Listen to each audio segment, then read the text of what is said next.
சுசீலாவுக்கும் அவருக்கு எப்படி பழக்கம் ஏற்பட்டது? அது பழக்கம் இருந்தால் ஊசி போட வந்தாங்க, அவருக்கு இல்லை, பேஷண்ட்டுக்கு ஊசி போட வந்தாங்கன்றது தான் தகவல். அவங்க வந்து வேறு சமூகத்தை சார்ந்தவங்க, இவர் வந்து என்ன சமூகம் எதுக்காக நான் இதை சொல்கிறேன்னா, இவர் வன்னியர் சமூகத்தை சார்ந்தவங்க, இவர் சொல்கிறார், அவங்க வந்து விஸ்வகர்மான்றது மாதிரி சொல்கிறாங்க. இந்த மாதிரி தகவல் இருக்குது சார். வேறு சமூகத்தை சார்ந்தவங்க அவங்க, ஆனால் குடும்ப நண்பராக வந்து நீண்ட காலம் வந்து பயணிக்கிறாங்க அப்படின்றது தான் தகவல். குடும்பத்தில் இருக்கிறவங்க அத்தனை பேருமே அவங்க ஏற்றுக்கிட்டாங்கன்றது தான் தகவல்.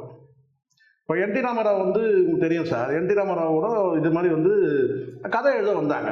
லட்சுமி சிவபார்வதி கதை எழுத வந்தாங்க. என் டி ராமராவ் அவங்களே எழுதிட்டாரு. அவங்க வந்து கதை எழுத மட்டும்தான் வந்தாங்க. இத்தனைக்கும் அவங்க வேற ஒரு வாழ்க்கை இருக்குது, பிள்ளைகள் குழந்தை கூட ஏதோ இருக்குன்னு கூட கேள்விப்பட்டேன். அப்படி இருக்கும்போது அவங்க வந்து இவரை வந்து கதை எழுத வந்தாங்க. சுயசரிதை வந்து இவரை பற்றி வந்து எழுதுவார். அப்போ இவர் வந்து அப்படியே அவங்கள எழுத ஆரம்பித்தார். ரெண்டு பேரும் மாறி மாறி எழுத சந்திரபாபு நாயுடு கட்சி அவர் பேரில் எழுதிக்கிட்டாரு. நம்ம பார்த்தோம்ல. அது எதுக்காக இருக்குன்னா, அந்த குடும்பத்தில் இருக்கிற அத்தனை பேருமே வந்து பார்த்திங்கன்னா வந்து இதை விரும்பலை, ஏற்றுக்கலை. ஏன்னா மனைவி இறந்த பிறகு ஒரு தனிமையாக வந்து ஃபீல் பண்ணார், மனைவி இல்லாத போது. அப்போ வந்து உடனே வந்து இவங்க வந்து கதை எழுத வந்தாங்க. சரியான சூழ்நிலையில் வந்த பிறகு அவங்கள வந்து மனைவியாக ஏற்றுக்கிட்டாரு. அதை வந்து குடும்பத்தில் கூட ஏற்றுக்கவே இல்லை. அதனால ஏற்பட்ட ஃப்ராக்ஷன் தான். அதுக்கப்புறம் தான் தெலுங்கு தேச பார்ட்டியை வந்து சந்திரபாபு நாயுடு கிட்ட வந்தது. அதுக்கப்புறம் அவர் காலமாயிட்டார். ஸோ முடிஞ்சிச்சு.